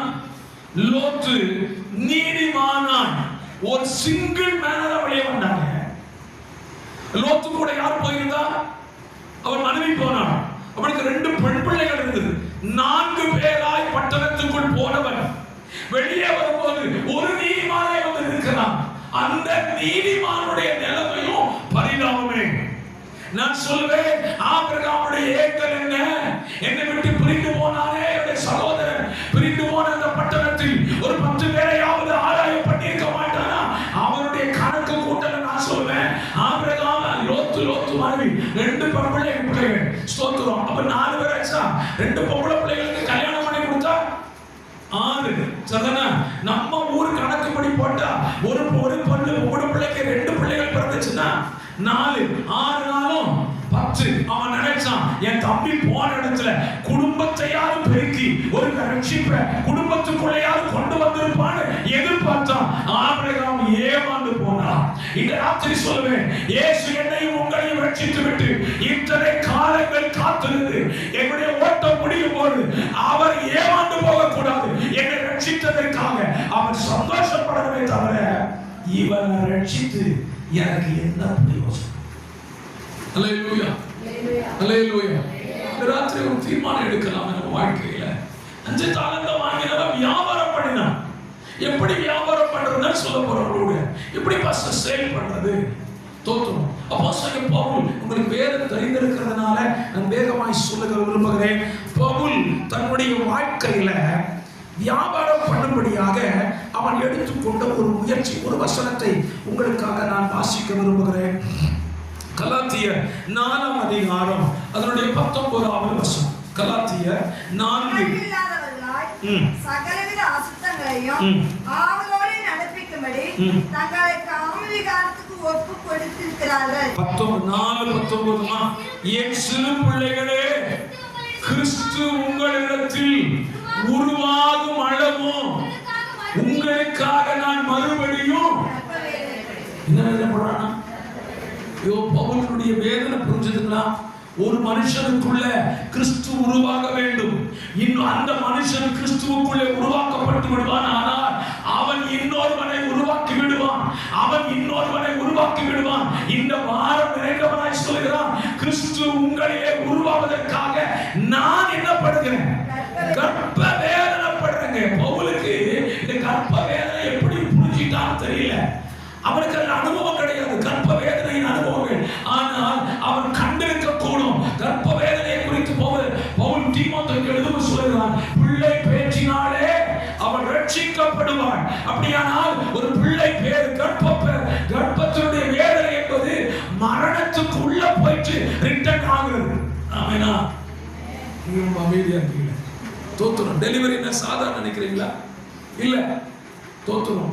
என்னுடைய திருச்சபையிலே ஊழியம் செய்து கொண்டிருந்த கடந்த வருஷங்களிலே உடமையான வாலிப பிள்ளை இளம் வயதிலே திருமணம் பண்ணி கொடுத்து விட்டார்கள். அந்த பிள்ளை கன்சீவ் ஆச்சு. டெலிவரிக்கு அவங்களை கூட்டிட்டு போயிருந்தாங்க. ஸ்தோத்திரம். டெலிவரி நேரம் நெருங்குது. ஸ்தோத்திரம். அந்த பிள்ளையினுடைய சத்தம், அலறல் சத்தம். பாஸ்டமா என்னுடைய வைஃப் சாதாரணமாக அழ மாட்டான். அவ டெலிவரி வார்டுக்குள்ள அந்த பிள்ளை கொண்டு போயிட்டாங்க. அங்க இருந்து சத்தம் போடுறா, பாஸ்டமா. தாங்கி கொள்ள முடியல. ஏன்னா அது மரணத்தை சந்திக்கிற நேரம். மரணமா ஜீவனா என்கிற நேரம். பவுல் சொல்லுகிறான், நான் உனக்குள்ள கிறிஸ்து உருவாவதற்காக அந்த அளவுக்கு வேதனைப்பட்டிருக்கிறேன். அப்படியானா நான் இந்த ராத்திரி சொல்லுவேன், ஒரு ஆத்மாவை ரட்சிக்கும்படியாக நம்முடைய வாழ்க்கையில அந்த வேதனையை சந்திச்சாவது ஒரு ஆத்மாவை ரட்சிக்கப்பட வேண்டும். ஆமெனா? இந்த ராத்திரி தீர்மானம் எடுக்கலாமா? ஒரு ஆத்மாவை ரட்சிக்கப்பட்டிருப்பேன். ஆனால் என் இயேசு வருகைக்கு முன்பதாக இன்னொரு ஆத்மாவையும் என்னோடு கூட சேர்த்து கொண்டு சொல்லுவேன், ஆண்டவர் ஒரு தாளத்தை தந்தீரையா, இன்னொன்றையும் சம்பாதித்து வைத்திருக்கிறேன் என்கிற பதிலை என்னை இயேசு எதிர்பார்க்கிறார். அவர் சொல்வாரு, பிரயோஜனம் உள்ள ஊழியக்காரன். ஆமெனா? ஆமெனா? கத்தனால சரி பாஸ்டர், இப்ப வியாபாரம் பண்ணணும், அதுக்கு இப்படிலாம் கஷ்டப்படணும்னு சொன்னீங்களே. உண்மையிலே சொல்றேன், ஒரு காலத்தில் ஊழியர் செய்தவர், உங்களுடைய போதகர் குறித்து எவ்வளவு நீங்க தெரிஞ்சுக்கீங்கன்னு தெரியாது. எனக்கு அவரை குறித்து தெரிந்த ஏராள காரியங்கள் உண்டு. ஒரு ஆத்மாவுக்காக 5 ரூபாய் பஸ்ஸுக்கு இருக்காது, பல கிலோமீட்டர் நடந்து ஒரு ஆத்மாவை தேடி அலைந்தவர்கள் உங்க சபை போதும். இன்னைக்கு அவருக்கு கர்த்தர் வசதி கொடுத்திருக்கிறார். நான் ஆண்டவரை தூத்தம் பண்றேன். ஒரு ஆத்மாவுக்கு பைபிள் சொல்லி நடத்திருக்கிறேன். ஏன்? அந்த ஆத்மா ரட்சிக்கப்படணுமே, அந்த ஆத்மா சத்தியத்தை அறியணுமே, அந்த ஆத்மா பரலோகத்துக்கு வரணுமே. இப்படி பிரயாசப்பட்டதனுடைய விளைவுதான் ஆத்மாக்கள் தேவனை திரும்பி இருக்கிறார். அல்லேலூயா சொல்லுங்க. அல்லேலூயா சொல்லுங்க பாப்போம். ஆண்டவர் சொல்லுவார், உன்னை நான் இப்படிதான் எதிர்பார்க்கிறேன். சபைக்கு ஒரு ஆத்மாவை கர்த்தர் கொண்டு வருவாரானால் அந்த ஒரு ஆத்மாவிட்ட எத்தனை எதிர்பார்ப்பாருங்க சொல்லுங்க? +1. 2 பேரா உள்ள கொண்டு வந்தார்னா +2. 4 பேரா கொண்டு வந்தார்னா 8 எதிர்பார்ப்பாருங்க.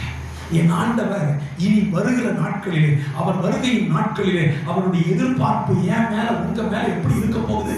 என்ன என் பிள்ளை தரப்போறான், அவனை நான் ரட்சித்ததற்காக என்ன தரப்போறாங்க எதிர்பார்ப்பதுதான் என்ற வருவாரை தவிர என் பிள்ளை ரட்சித்தேன், என் பிள்ளையாகவே இருக்கலாம் அப்படின்னு சொல்றதை கர்த்தர் விரும்ப மாட்டார். நான் வேத புத்தகத்திலிருந்து ஒரு வார்த்தையை பயன்படுத்த விரும்புகிறேன். எப்படி புரிந்து கொள்வேன் என்று தெரியாது. ஸ்தோத்திரம். ஏசாயா தீர்க்கதரிசன புஸ்தகத்துல 54ஆம் அதிகாரத்தினுடைய 1வது வசனத்தை வாசியுங்கள். பிள்ளை பெறாத மலடியே மகிழ்ந்து பாடு. போதும் பாப்பா, நீ பிள்ளை பெறாத மலடியே மகிழ்ந்து பாடு. முடியுமா? பிள்ளை பெறாத ஒரு சகோதரியை பார்த்து நீங்க சந்தோஷமா இருக்கீங்களா கேட்டு பாருங்க. It's not good. சரி கிடையாது. பிள்ளை இல்லைன்னா அவங்களுடைய வாழ்வு நரகத்துக்கு துல்லியமா இருக்கு. சாதாரண கேள்வியெல்லாம் கேட்க மாட்டாங்க. கூட இருக்கிற கணவன் வேண்டுமானால் சொல்லலாம், நோ ப்ராப்ளம். ஆனா அவங்களை சுற்றி ஒரு பெரிய சர்க்கிள் இருப்பாங்க. அந்த கேள்வி கணைகள் கொண்டுவிடும். 1 சாமுவேல் புஸ்தகத்துல 1ஆம் அதிகாரத்தில் அன்னாள் சொல்கிறார், அவளுடைய சக்கரத்தி அவளை மிகவும் விசனப்படுத்தினாள். இந்த ராத்திரி சொல்லுவேன், என்னை பார்த்து ஆண்டவர் பிள்ளை பெறாத மலடியே கூப்பிடுறார். ஆமா, பிள்ளை பெறாத. நான் உண்மையே சொல்றேன், நான் அந்த லெவலில் இல்லை. ஆத்மா ஆதாயம் செய்தேன், அநேகரை ஊழியக்காரராக்கி இன்னைக்கு தேசத்தில் ஊழியம் செய்து கொண்டிருக்கார். அல்லேலூயா சொல்ல பார்ப்போம். நான் மலடு அல்ல. தோத்திரம். சங்கீதம் 113:8 வாசிங்க. சங்கீதம் 113:8. அவனை பிரபுக்களோடும் அவர் ஜனத்தின் அதிபதிகளோடும் உட்கார பண்ணுகிறார். அடுத்த வருஷம் மலடியை பிள்ளை தாட்சி ஆக்கி. இந்த வருஷத்தினுடைய இந்த 2வது மாதம் 15ஆம் தேதியில உங்களை பார்த்து நான் சொல்லுவேன், தேவன் உங்களை பிள்ளை தாட்சியாக மாற்றுவாராக. அல்லேலூயா சொல்லுங்க பாப்போம். பிள்ளை தாட்சி என்பது என்ன? உங்கள் கூட அடுத்த ஞாயிற்றுக்கிழமை சர்ச்சைக்கு வரும்போது இன்னொரு ஆத்துமாவையும் உங்கள் கையோடு நீங்க கொண்டு வருவீர்களானால் தேவன் உங்களை எப்படி மாற்றிட்டாரு? பிள்ளை தாட்சியாக மாற்றினார். அல்லேலூயா சொல்லுங்க பாப்போம். அடுத்த வாரம் வரும்போது உள்ளதையும் விட்டுட்டு வந்தீங்கன்னா நீங்க யாரு? அல்லேலூயா.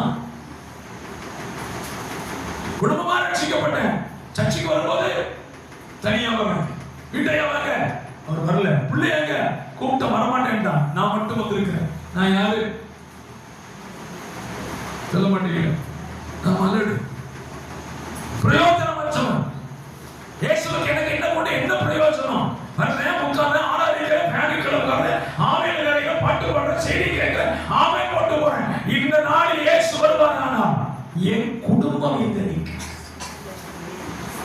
ஆண்டவர் நம்ம எதிர்பார்த்து இந்த வருஷத்திலே காத்திருக்கிறார்.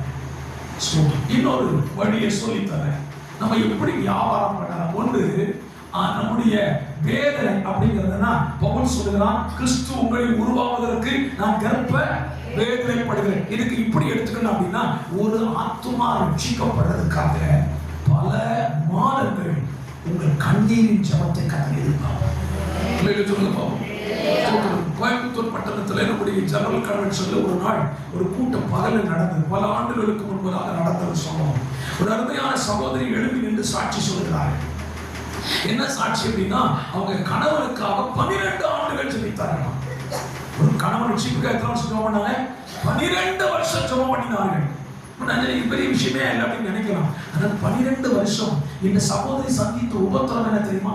12 ஆண்டுகளும் அடியும் மிதியும் ஆனாங்க. குடிச்சிட்டு வந்து டெய்லி அடிப்பா. அடிச்சு குடிச்ச உடனே கேட்பாரா, எனக்கு சோறு வேணும் சொல்லி சிரித்த முகத்தோடு சோறு போடுவாங்க. சிரிச்சுக்கிலே சாப்பாடு அடி கொடுத்து அங்கங்க புடைச்சிருக்குமா. நான் சிரிச்சுக்கிலே சாப்பாடு போடுவாங்க. ஒரு ஆண்டு அல்ல, 12 ஆண்டுகள். 12ஆவது அவங்க அந்த பாட சந்திக்கும் பொழுது கர்த்தருடைய வெளிப்பாடு உண்டாயிற்று. அந்த மனுஷனை கர்த்தர் ரட்சித்தார். அன்னைக்கு அவங்க சாட்சி சொல்லும்போது கணவன் பக்கத்தில் நிற்கிறார், அழுதுகிட்டே நிற்கிறார். 12 ஆண்டுகள் ஜெபித்தனுடைய விளைவு என்ன? ஒரு ஆத்துமா கூட இன்னொரு ஆத்துமா சேர்க்கப்பட்டு விட்டது.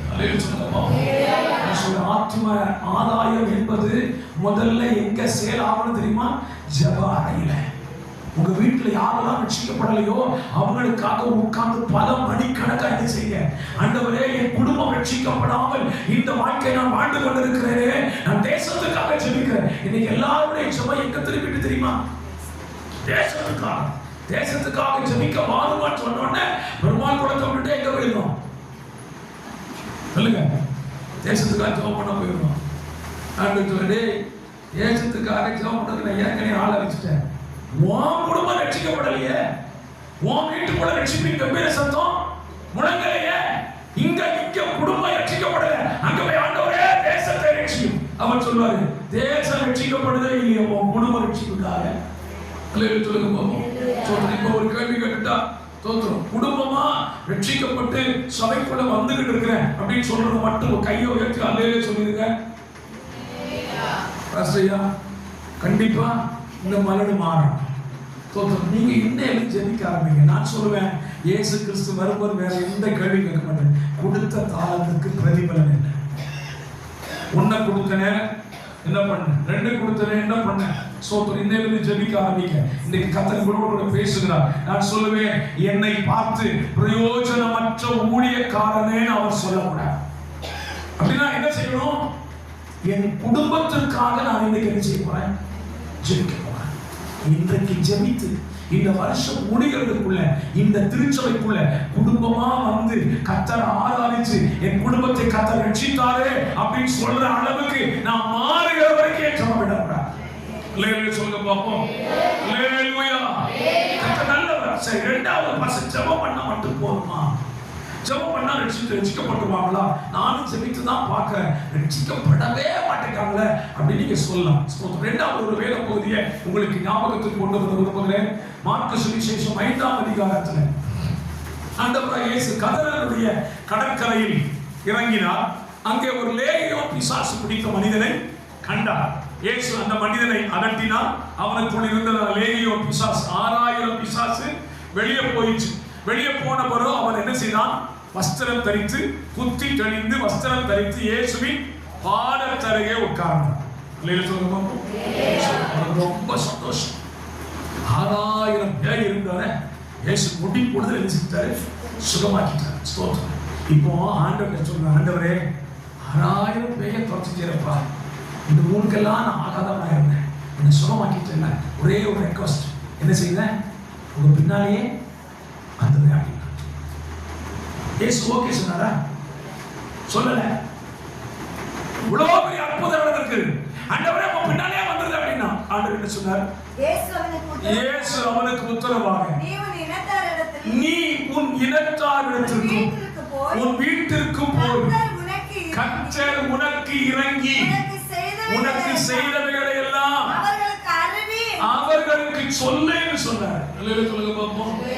ஆத்துமாதாயங்கிறது எப்படி வரும்? ஆத்துமாதாயங்கிறது எப்படி வரும்? எனக்கு செஞ்ச நன்மையை நான் அடுத்தவங்களுக்கு சொல்லணும். அல்லேலூயா சொல்லுங்க பாப்போம். நம்ம எங்க சொல்லுவோம் தெரியுமா? நாளைக்கு ஞாயிற்றுக்கிழமை தானே, உங்க சபையில சாட்சி நேரம் உண்டு இல்ல? எழுப்பினது கர்த்தர் மகிமையான காரியத்தை எனக்கு செய்தார். யார்கிட்ட சாட்சி? சாட்சி யாருக்குன்னு இங்க இருக்கிற அத்தனை பேரும் கண்டுபோக சாட்சி. இயேசு என்ன சொன்னாரு? போய் யார்கிட்ட சொல்ல? உன் இனத்திட்ட சொல்லு, உன் வீட்டார்கிட்ட சொல்லு. உன் வீட்டார்கிட்ட உன் சாட்சியை சொல்லும் போது அவன் பார்ப்பான், இத்தனை வருஷம் இவனை எப்படிதான் பார்த்தேன்? பிசாசு பிடிச்சவனதான் பார்த்தேன், ட்ரெஸ் போடாதவனதான் பார்த்தேன், கையில விலங்கு போட்டு உடைக்கிறவனதான் பார்த்தேன், கல் எடுத்து அடிக்கிறவனா பார்த்தேன். இப்ப எப்படி இருக்கான்? சூப்பரா ட்ரெஸ் போட்டிருக்கான், அழகா இருக்கிறான். எப்படி நடந்துச்சு? அவன் சொல்லுவான், இயேசு என்னை சந்தித்தார், என்னை விடுதலையாக்கினார். அந்த இயேசு தான் இப்போ எனக்கு சுகம் கொடுத்துருக்கான்னு சொல்லுவேன். சொல்ல மாட்டானா? அல்லேலூயா சொல்லுங்க பாப்போம். அந்த வீட்டார் இயேசுவை ஏற்றுக்கொள்வாங்களா கொள்ள மாட்டாங்களா? நம்ம என்ன செய்யல? சாட்சிக்குள்ள எங்க சொல்லிட்டு இருக்கோம்? சபைக்குள்ளேயே சிலர் துபர்த்தனம் பண்றதை நான் கேட்டிருக்கேன். எனக்கு ரொம்ப வேடிக்கையா இருக்கும். நீங்க எப்படி இருக்கீங்க தெரியல. ஆண்டவரே எனக்கு நன்மை செய்கிறாரா, அடுத்த வாரம் நான் சாட்சி சொல்லுவேன். எதுக்கு நீ நன்மை செய்யலாம் சாட்சி சொல்ல மாட்டியா? ஆண்டவரே எனக்கு இந்த நன்மை செய்தால் இந்த செய்த நன்மையை ஊருக்குள்ள போய் சத்தமா சொல்லுவேன். சொல்லுங்க, பொருத்தனை பண்ணுங்க. அது தேவனுக்கு மகிமையா இருக்கும்ல. அல்லேலூயா சொல்லுங்க பாப்போம். அல்லேலூயா. ஆண்டவர் நம்மட்ட என்ன எதிர்பார்க்கிறாரு? என்னுடைய வாழ்விலே ஆத்தும ஆதாயம் இல்லாத ஒரு பகுதியை கர்த்தர் எதிர்பார்க்கிற. ஆத்தும ஆதாயம் செய்யறதுக்கு என்ன சொல்றாரு? உனக்கு செஞ்ச நன்மையை போய் சொல்லு. சொன்னீங்களா? சொல்லலைனா இன்னும் ஸ்டார்ட் பண்ண. எதுக்காக சொல்லணும் பாஸ்டர்? எனக்கு கொடுத்த தாளத்தை பெருக்கும்படி சொல்ல போறேன். ஆமெனா. ஸ்தோத்திரம். இயேசு வந்து கேட்கும்போது, ஆண்டவரே நீ தந்த தாளத்தை 2 3 தந்தீங்கப்பா, தந்தர மாதிரி வச்சுக்காம எக்ஸ்ட்ரா பெருக்கி விட்டேன், அதை கூட்டிட்டேன், ஆத்தும பெருக்கத்தை உண்டாக்கி விட்டேன், ஆத்தும வருத்தத்தின் பலனை பார்த்துட்டேன். நான் படித்த கண்ணீருக்கு ஆத்துமாக்கள் சபைக்கு வர ஆரம்பிச்சுட்டாங்க. நான் படித்த ஜெபத்திற்கு ஆண்டவரை பிரதிபலன் ஆத்துமாக்கள் சபையில நிரம்ப ஆரம்பித்து விட்டார்கள். இந்த காட்சியை நான் கண்டுவிட்டேன். நான் சொல்லுவேன், என்னை பார்த்து பிரயோஜனம் இல்லாதவன் என்று சொல்லவே மாட்டான். அல்லேலூயா சொல்லுங்க பாப்போம். அல்லேலூயா. வேத புத்தகத்தில் யோவான் சுவிசேஷம் 4ஆம் அதிகாரம் அப்படின்னு சொன்னாலே சமாரிய ஸ்திரியை குறித்து சொல்லப்பட்டிருக்கிறது. இயேசுவும் சமாரிய ஸ்திரியும் பல வசனங்கள் பேசிக் கொண்டிருக்கிறார்கள். 20ஆம் வசனம் வரைக்கும் பேசிக் கொண்டிருந்தவள் அந்த சமாரிய ஸ்திரீ ஒரு காரியம் செய்கிறாள். என்ன செய்யறா தெரியுமா? தன் குடத்தை கடற்சந்தையிலே வச்சுட்டு ஊருக்குள்ள ஓடி போய் ஊர் ஜனங்களை பார்த்து சொன்னா, வந்திருக்கிறவர் மேசியாதானா? அவர் எனக்கு உள்ளதெல்லாம் சொல்லிட்டாரு, வந்து பாருங்கள். ஆமெனா. இயேசு கிறிஸ்து ஆத்து மட்டும் தான் பேசுறாங்க, சமாரிய ஸ்திரீகிட்ட மட்டும் தான் பேசுறாரு, ஒரு ஆத்து மட்டும் தான் பேசுறாரு. அந்த அதிகாரத்தை நீங்க பின்னால் படிச்சு பாருங்க. சமாரியரில் அநேகர் இயேசுவிடத்தில் விசுவாசம் உள்ளவராகிறார். ஆமெனா. ஒரு ஆத்துமா ஒரு கிராமத்தை கொண்டு வந்துச்சு. ஒரு ஆத்துமா. நான் அந்த சமாரிய ஸ்திரீ குறித்து பல விதங்களை சிந்திக்கிறேன். என்ன நோக்கத்துக்கு வந்தாவ? கணத்துக்கு எதுக்கு வந்தா? தண்ணி எடுத்தாளா? நீ வேலை புத்தகத்தை படிச்சிருக்கீங்களா? தண்ணி எடுத்தாளா? தன் தேவையை கூட மறந்தவள் ஆத்துமாதா என்ன முக்கியம் நினைச்சிட்டா. நான் ஆலயத்துக்கு வருகிறேன், என் தேவை சந்திக்கப்படுகிறதே இல்லையோ, ஆத்தும பெருக்கத்தை பார்க்க வேண்டும். அல்லேலூயா. ஆத்தும பெருக்கத்தை பார்க்கறதுக்கு என்ன செய்யணுங்க? தேவையை மறங்க. பல நேரத்தில் சபையில வந்து என்ன கேட்கலாம்? ஆண்டவரே எனக்கு இதை தாங்கப்பா, அதை தாங்கப்பா, இதை தாங்கப்பா, அந்த சொத்தை தாங்க, வேலையை தாங்க, வீட்டை தாங்க, வயலை தாங்க, சொத்தை தாங்க, பிள்ளைகள் தாங்க, படிப்பு உயர தாங்க. எனக்கு ஆகுது, ஆண்டவரை என்ன ரட்சித்தது போல இந்த கிராமத்தை ரட்சிக்க மாட்டீங்களா? நம்முடைய கண்ணீரின் துணிகள் என் ஆலயத்தில் விழுமானால் நான் சொல்லுவேன், 1 2 செய்யும், 2 4 செய்யும், 4 8 செய்யும். இந்த பலம் பெருக பெருக நாம் நினைத்திராத ஒரு சபை வளர்ச்சியை நம்முடைய சபை காணும். அல்லேலூயா சொல்லுங்க பாப்போம். அல்லேலூயா சொல்லுங்க பாப்போம். நல்ல சரி. இப்போ பிரயோஜனம் இல்லை அப்படின்னா என்ன பர்சன்ட் நடக்கும்? என்னால ஆண்டவருக்கு எந்த பிரயோஜனம் இல்லை. நான் ஆத்தும ஆதாயமே செய்யல. சபைக்கு வர்றேன், ஆராதிக்கிறேன், முடிந்த காணிக்க போடுறேன், முடிந்த தசமபாகம் கொடுக்கிறேன், இல்லைன்னா பிசகா போயிட்டு இருக்கேன். ஒரு பிரயோஜனம் இல்லை. எனக்கு என்ன பிரதிபலன் கிடைக்கும்? என்னை ரொம்ப சிந்திக்க வச்ச வேத பகுதி சோதம். ஆண்டவர் நரகத்தை யாருக்கு உண்டாக்குனார் தெரியுமா? பைபிள் இருக்கு. நரகத்தை யாருக்கு உண்டாக்குனாரு?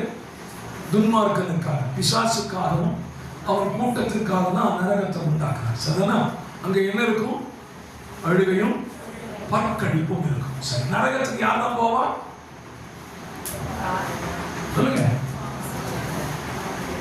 ரட்சிக்கப்படாதவங்க, அப்படிதானே?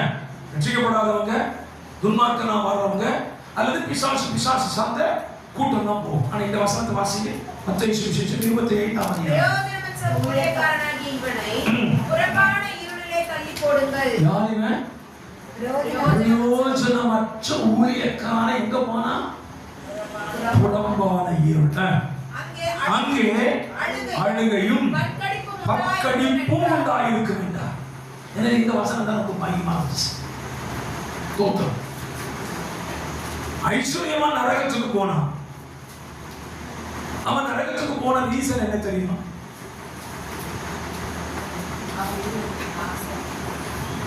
சொல்லுங்க.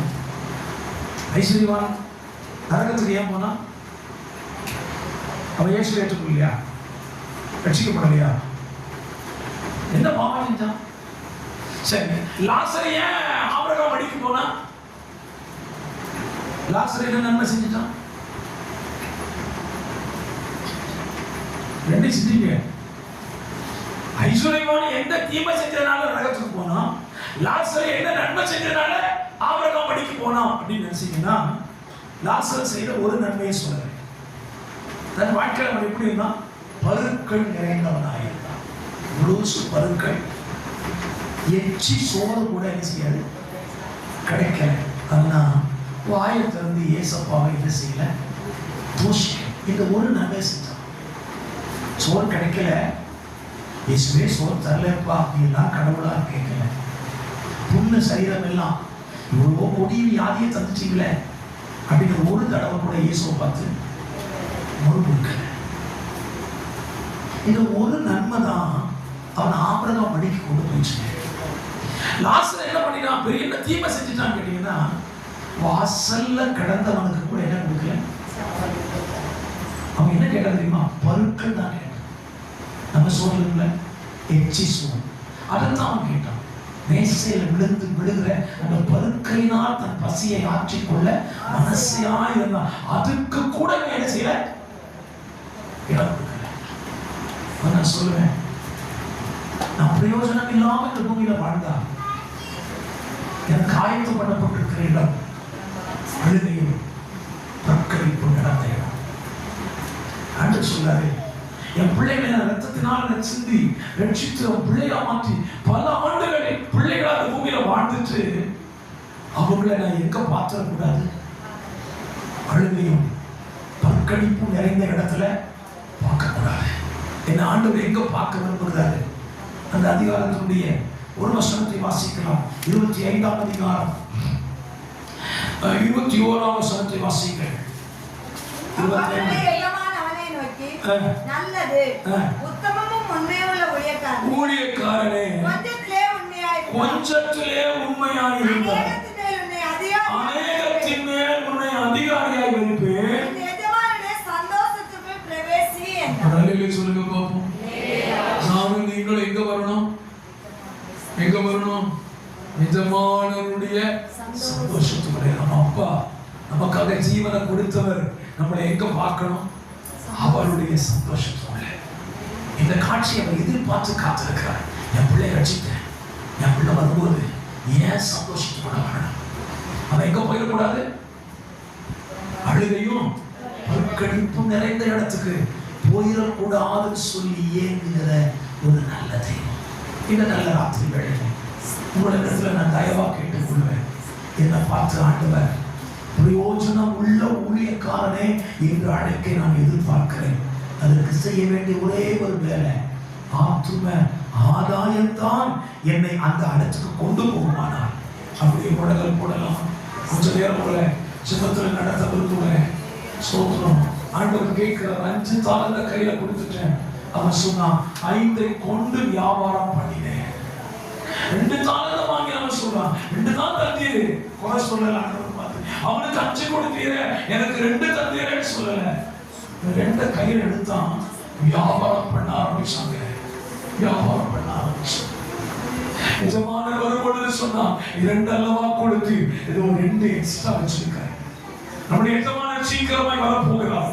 மத்திய ஆகாயத்தில் நம்மை சேர்த்துக் கொள்ளும்படி வரப்போகிறார். அவன் வரும்பொழுது அவனுடைய எதிர்பார்ப்பு என்ன? நான் 2 பேரை ரட்சித்தேன் ஒரு குடும்பத்தில், 5 பேரை ஒரு குடும்பத்தில் ரட்சித்தேன். ஒரு கிராமத்தில் 2 பேர், 5 பேர் ரட்சித்தேன். ஒரு கிராமத்தில் ஒருத்தர் ரட்சித்தேன். அவன் இதை செஞ்சிருப்பான்னு எதிர்பார்த்து வரப்படுகிறான். வானவிகளே, வானத்து மேலே மேகங்கள் மேலே வரும்பொழுது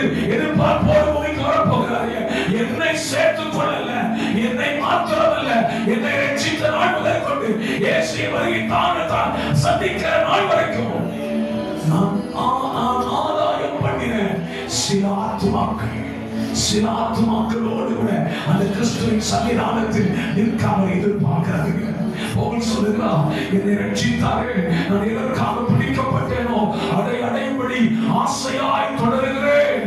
உங்களை கர்த்தர் எதற்காக பிடித்தாருங்க? பவுல் இயேசுவை ஏற்றுக்கொண்டது இயேசுவுக்காக வாழும்படியாய் மாத்திரமல்ல. பவுல் சொல்லுகிறார், என்னை புறஜாதி பட்டணங்களுக்கு போக சொல்லுகிறார். யூதரை விட்டு புறஜாதிகளுக்குள்ளே போனார்.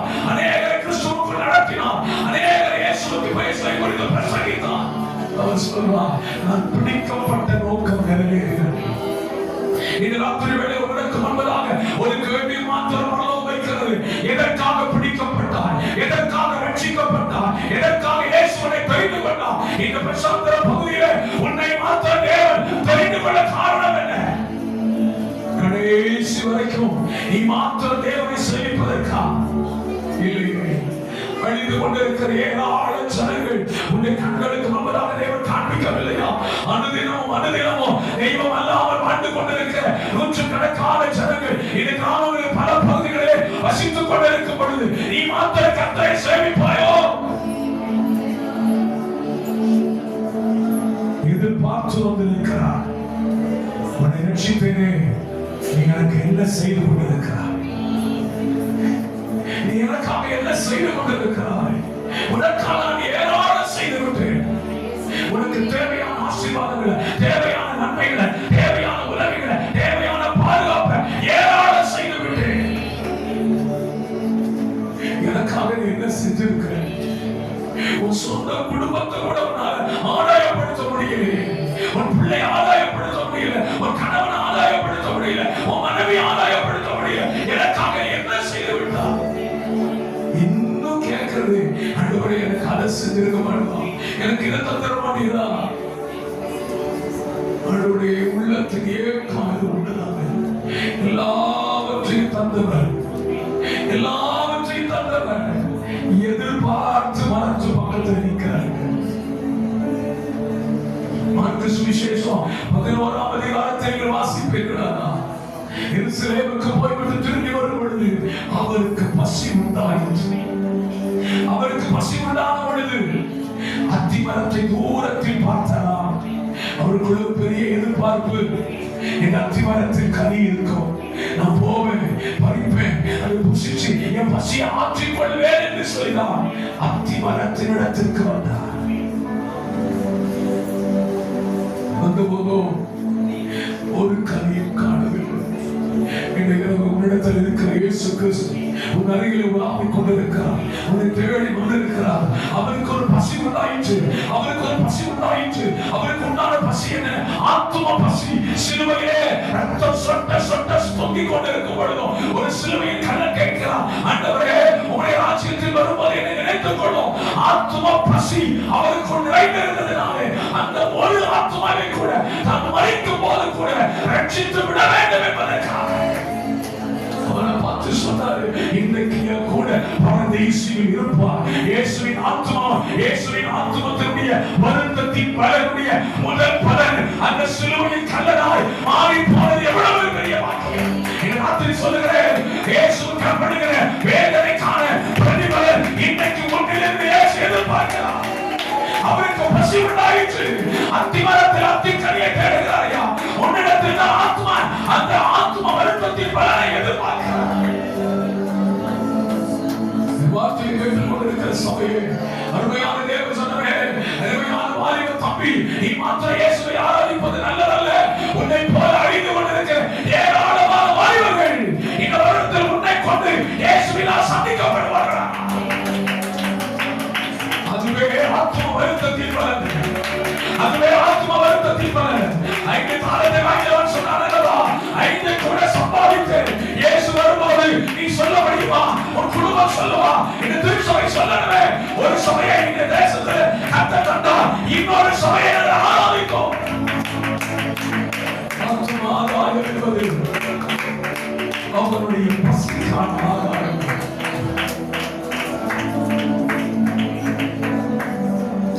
ஆத்தும வருத்தத்தின் பலனை கண்டவர் இப்படி சொல்லுவார், நல்லது, உத்தமம், உண்மை உள்ள ஊழியக்காரர்கள், உண்மையாயிருந்தார் அநேகத்தின் மேல் அதிகாரியாக எஜமானுடைய சந்தோஷத்தோட கொண்டு போக அதை ஆண்டவருக்காய் ஆத்ம ஆதாயம் செய்து கொண்டிருக்கிற தேவ பிள்ளை தேவ சபையே உனக்கு ஒரு பெரிய சந்தோஷம் காக்கப்பட்டிருக்கிறது.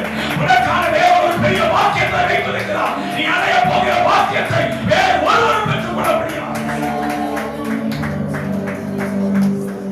என் ஜபத்தின் வழியாக, என்னுடைய சுவிசேஷத்தின் வழியாக, என்னுடைய சாட்சியின் வழியாக ஆத்துமாக்கள் ரட்சிக்கப்படுகிறார்கள். ஆண்டவரே, இத்தனை ஆத்துமாக்களை உமக்கு தேடினேன், உமக்காக ஆத்ம ஆதாயம் செய்தேன் என்று சொல்லுகிறார். உன்னை பார்த்து சொல்லுகிறார், உனக்கு ஒரு சந்தோஷம் காத்திருக்கிறது, உனக்கு ஒரு மகிழ்ச்சி காத்திருக்கிறது, உனக்கான ஒரு ஆயத்தமான பண்ணப்பட்டதான தேவனுடைய சந்தோஷத்தின் வாசம் தேவன் காத்து வைத்திருக்கிறார். ஆபிரகாமுடைய ஜெபம் விருதாவாய் முடிந்தது. ஆனால் இயேசுவின் ஜெபமோ பிரதிபலனை முடிந்தது. ராத்திரி சொல்லுவேன், நீங்கள் நானும் ஜெபிக்கிற ஜெபம் விருதாவா முடிஞ்சிடக்கூடாது. ஒரு ஆத்துமாவை ரட்சிக்கப்படாம போயிடக்கூடாது. என்னுடைய ஜெபமும் என்னுடைய ஏசியங்களும் என்னுடைய ஆசையும் ஆத்ம வருத்தத்தின் பலனை கிறிஸ்துவின் நாளிலே கிறிஸ்துவின் சன்னிதானத்துக்கு முன்பதாக நான் சேர்த்த ஆத்மாக்களோடு கூட நான் இருக்கும்